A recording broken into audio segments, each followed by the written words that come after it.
And the question here was to find P if the force needed at the wire is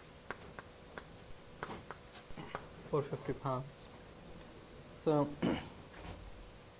that's the problem, and then we drew the free body diagrams in the last lecture. We had the upper jaw,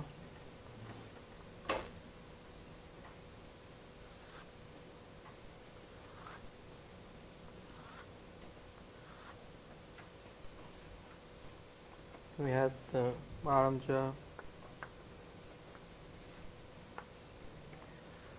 then we had the upper arm,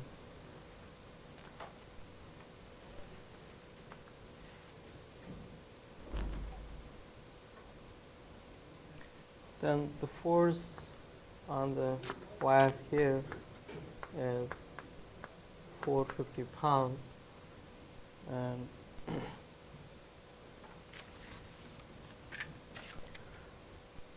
the point it has a contact with the jaw here, you'll have exact same force, but it will be in opposite direction.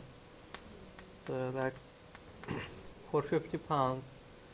Then same is going to happen to the bottom jaw. You'll have a force as 450 pounds.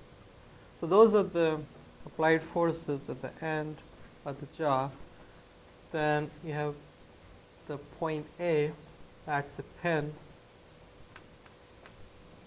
You could choose a reaction, let's say AX, and you could choose a reaction, and that's going to be AY. Then around here we have the point B, and this was treated more like a roller. Means the arm can slide in the horizontal direction. So that was the point B. We added a force, call this as Dy. Then we come to point D, bottom jaw. We add another reaction, Dx. We add another reaction, and that becomes Dy. Then there's a point here, that's E, and we add another force. We call this as Dy. Then we look at the arm. This was D, this was C, this was B. And when I chose directions for reaction, let's say at point D, then I basically chose the positive directions for dx and dy. Same thing we did with the ax and ay. We just arbitrarily pick the positive directions for the reactions. Then the distances here was 1 inch. This is going to be 3/4 inch, and it's going to be 3/4 inch. So that completes the free body diagram for the top part of the plier, and this one will complete the free body diagram for the bottom part of the plier. But we'll look at the handle. Now this point D is the same point as here. So you have a pin at that point, which means you will have a force dx exactly having the same magnitude as this, but in opposite direction. Then you're going to have another force dy, and it's going up, so it will be a force going down with the same magnitude.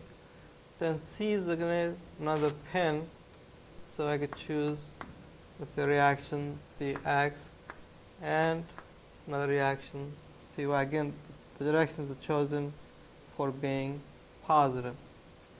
Then we come to B. Now, and here we have a force which goes up. It's the exact same point, So on the arm you will have a force with the same magnitude as Py, except it's going to be going down. And then at the far end of this arm there is a force P, and that pretty much takes care of all the forces on the arm. Now the dimensions here, this distance was 6 feet.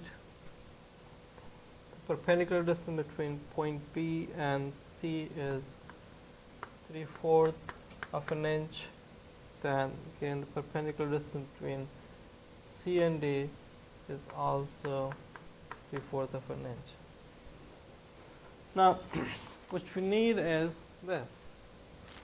To find the force, we need to find some of these forces, and let's say if I choose point C, and if you write the moment about point C, then